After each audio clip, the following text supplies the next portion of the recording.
Nous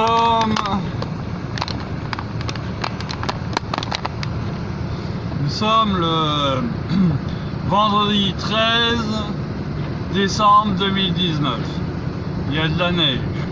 Nous sommes en Allemagne sur la A81. Apparemment, il y a eu un petit problème pour une autre voiture et c'est pour ça qu'il y a un embouteillage.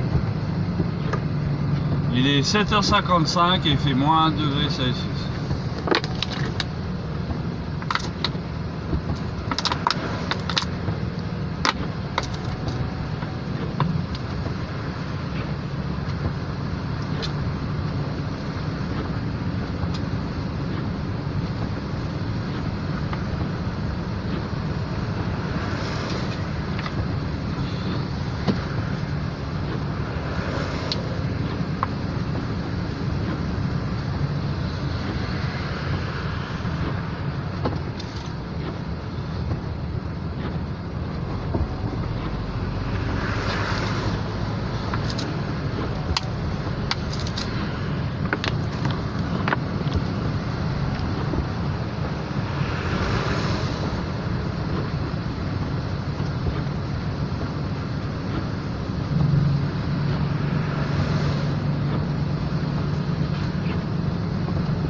Darauf haben sich die Staats- und Parteichefs auf dem Gipfel in Brüssel und... C'est 125 cm à 399 € au lieu de 499. Samsung 50 RU 7025, dont éco-participation 15 €. Sur Amazon, il est encore temps de trouver des super cadeaux en vente flash pour Noël. Avec plus de... et encore plus de... Oh, c'est trop gentil, merci. C'est au lutin qu'il faut dire merci. Jusqu'au 22 décembre, retrouvez les ventes flash de Noël sur Amazon.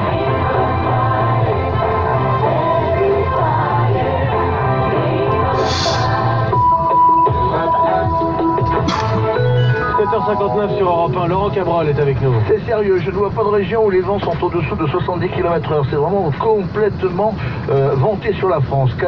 15 départements vigilance orange dans un grand quart sud-ouest. Je ne peux pas vous les donner, mais enfin vous les imaginez. La pluie continue, se cale en ce moment sur le nord, les Ardennes, la Lorraine, l'Alsace, la Franche-Comté, la région Rhône-Alpes et bientôt les Alpes-Maritimes. Ces pluies vont s'en aller dans le courant de l'après-midi. Ça ira beaucoup mieux, beaucoup moins bien sur le proche Atlantique, Bretagne, Loire-Atlantique, Poitou-Charentes et dans tout le sud-ouest. Car là, les pluies arrivent en deuxième partie de journée. En Méditerranée, amélioration. Les vents sont forts, très forts en ce moment sur le grand quart sud-ouest avec des rafales à 110 km/h. Les températures sont douces, entre 10 et 17 degrés cet après-midi. La suite tout à l'heure. Merci beaucoup, Laurent Cabrol. Bonjour Sonia Mabrouk. Bonjour Mathieu, bonjour à tous. 8h, 8h30, on est ensemble pour une demi-heure d'infos. Europe 1, il est 8h. Pour Noël, où on a 3 fois plus de réservations 10 jours avant les fêtes que l'année dernière, par exemple.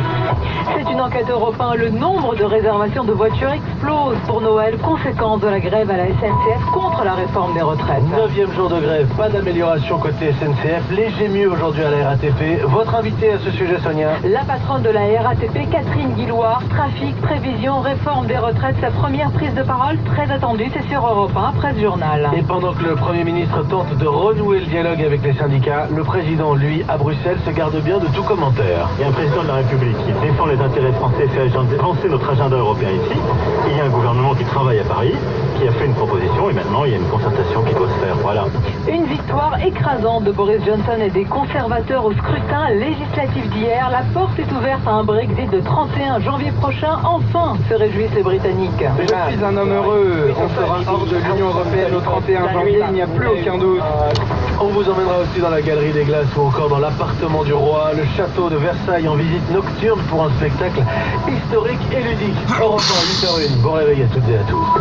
Europe 1. Écoutez le monde changer. Le journal Mathieu Béliard, Sonia Mabrouk. Aurais-je un train pour les vacances de Noël? Une question que sans doute beaucoup d'entre vous se posent. Pas de trêve et donc pas d'arrêt de la grève pour les fêtes a lancé hier la CGT cheminot. En conséquence, beaucoup de voyageurs annulent leurs billets de train pour se ruer dans les agences de location de voitures. Plus cher, certes, mais plus sûr, comme l'a expliqué à Maud Descamps, Leslie qui prépare ses vacances de Noël. Je dois aller à Marseille pour Noël et j'habite à Carcassonne, donc c'est pas la porte à côté. J'ai déjà annulé mes billets parce que j'ai pas envie d'attendre des heures à prendre un train qui sera bondé. Leslie fera donc le trajet en voiture, mais cela lui coûtera bien plus cher que le billet de train acheté il y a 2 mois. 80 € à peu près en voiture, alors qu'en train, j'avais payé 35 € l'aller-retour. Et le nombre de réservations de voitures pour Noël augmente en flèche, comme le constate Paulin de Menton du site d'autopartage GetAround. Pour Noël, où on a 3 fois plus de réservations 10 jours avant les fêtes que l'année dernière par exemple. Même chose pour les agences de location traditionnelles, difficile de trouver une voiture, j'ai fait le test. Départ le 24, retour le 26 et quand un véhicule est disponible, il faut débourser 250 € au lieu d'une centaine d'euros habituellement. Chez Europcar par exemple, le nombre de réservations pour Noël est en hausse de 22% par rapport à l'an dernier. Alors pour beaucoup, il ne reste qu'à croiser les doigts pour que les trains circulent. Selon nos informations, la SNCF espère pouvoir annoncer rapidement la liste des trains qui circuleront vendredi, samedi et dimanche prochain pour le premier week-end de départ en vacances. L'enquête de Maud Descamps pour Europe 1. Bonjour Françoise. Oui, bonjour. Vous nous appelez du Rhône et vos parents sont dans la Vienne. Vous avez pris des billets entre Lyon et Poitiers pour Noël. Comment allez-vous faire ? Eh ben écoutez, pour l'instant, j'espère avoir des trains. Je suis très inquiète parce que bon, mes parents sont âgés et donc ce serait compliqué de pas aller les voir. Donc je vais attendre jusqu'à la dernière minute. Mais je suis vraiment très inquiète. Je voyage avec mon fils et je sais vraiment pas si je vais pouvoir sortir le 24. Pas d'autre solution. Non, parce que la voiture Lyon-Poitiers, c'est compliqué, c'est long. Et puis compte tenu des intempéries, de la météo, je ne m'aventure pas seule sur la route avec mon fils. Merci Françoise. Voilà, donc je suis vraiment très inquiète. On comprend l'inquiétude, l'appréhension aujourd'hui à 11 jours du réveillon. Françoise au 39-21 en direct ce matin. Et en attendant justement les vacances, c'est toujours la grève dans les transports. 9e jour, pas d'amélioration côté SNCF. Léger mieux à la RATP avec 8 lignes de métro fermées sur 16. Bonjour Yasmina Kato. Bonjour. Vous êtes à la station Charles de Gaulle Étoile, l'un des carrefours du métro parisien, où ça se bouscule un peu moins ce matin.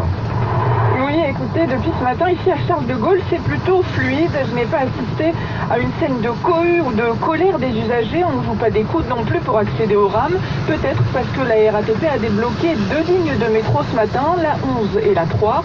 Alors pour faire simple, ici il y a les lignes qui fonctionnent, le RER A et la ligne 1. Les usagers ont pris leur disposition. Comme Marc, ils parcourent 60 km chaque matin. Ils se réveillent 1 heure plus tôt tous les jours. De porte à porte, je mets 1h15 en temps normal et là je passe les 2 heures, jusqu'à 2h30 des fois. Et puis on marche aussi beaucoup. Sur les autres lignes qui ne roulent pas, les quais sont quasi fantomatiques. Les usagers ont aussi pris leur disposition, à vélo, à pied ou en trottinette. Mais ce que je peux vous dire en tout cas ici, Mathieu, place de l'Étoile, ça se passe plutôt bien. Yasmina Kato, ça se passe plutôt bien donc depuis la station Charles de Gaulle Étoile à Paris. Et à 8h15, je reçois justement la patronne de la RATP, Nathalie Guilloire, pour sa toute première prise de parole depuis le début de la grève. Jusqu'à quand va-t-elle durer? Sa réponse dans quelques minutes. Les agents de la RATP et de la SNCF ne sont pas les seuls à se mobiliser. Les salariés du secteur de l'énergie sont eux aussi passés à l'action en provoquant des coupures de courant, notamment dans l'Hérault ou encore dans le Nord. Bonjour Samuel Tillet. Bonjour. Vous êtes secrétaire général de la CGT Énergie sur la métropole lilloise. Hier, vous avez coupé l'électricité à un grand centre commercial lillois ainsi qu'à plusieurs chaînes de restaurants. Vous avez provoqué une certaine pagaille. Quel est le but de ces coupures sauvages? De toute façon, l'objectif simple, c'est que d'apporter notre pierre à l'édifice au rapport de force. Aujourd'hui, ce qu'il faut mesurer, c'est que les annonces d'Édouard Philippe n'ont été qu'un mépris. Et dès le départ, on a été dans les mobilisations depuis 5 décembre.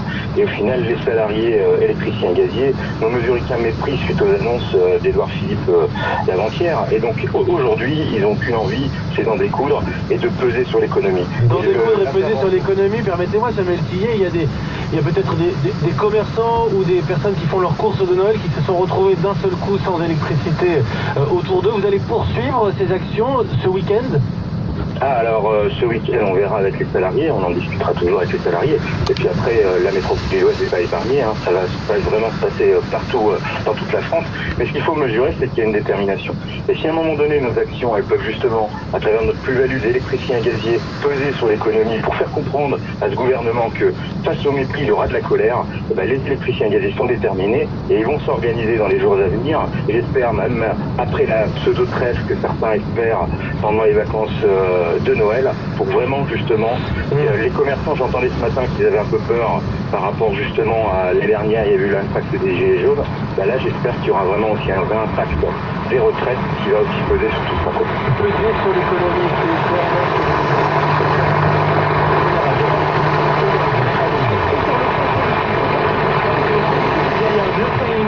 hier soir les responsables de chaque syndicat pour une rencontre le plus vite possible en début de semaine prochaine. Quant à Emmanuel Macron, il s'est bien gardé de tout commentaire sur le sujet depuis le sommet européen où il se trouvait hier à Bruxelles. Adrien Beck. À Bruxelles, Emmanuel Macron joue presque au roi du silence sur le dossier des retraites. Le chef de l'État est ici pour évoquer enjeux climatiques, budget de l'Union, discrétion assumée. En revanche, sur le dossier bien français des retraites, il renoue même avec une règle qu'il ne s'applique pas toujours à l'étranger. Aucun commentaire national, vous savez. Mais devant micros et caméras venus de l'Europe entière, Emmanuel Macron précise tout de même le partage des rôles avec Édouard Philippe. Et un président de la République qui défend les intérêts français, fait avancer notre agenda européen ici. Il y a un gouvernement qui travaille à Paris, qui a fait une proposition et maintenant il y a une concertation qui doit se faire. Voilà. Un appel en quelques mots au retour du dialogue. Pour le reste, Emmanuel Macron esquive la question selon le terme d'un de ses proches. En coulisses, c'est pourtant bien lui qui arbitrera sur tous les points sans s'exprimer pour autant. Peu probable, dit-on à l'Élysée, qu'il le fasse publiquement avant ses vœux du 31 décembre. Bruxelles, Adrien Beck, Europe 1. Europe 1. Boris Johnson is duly elected.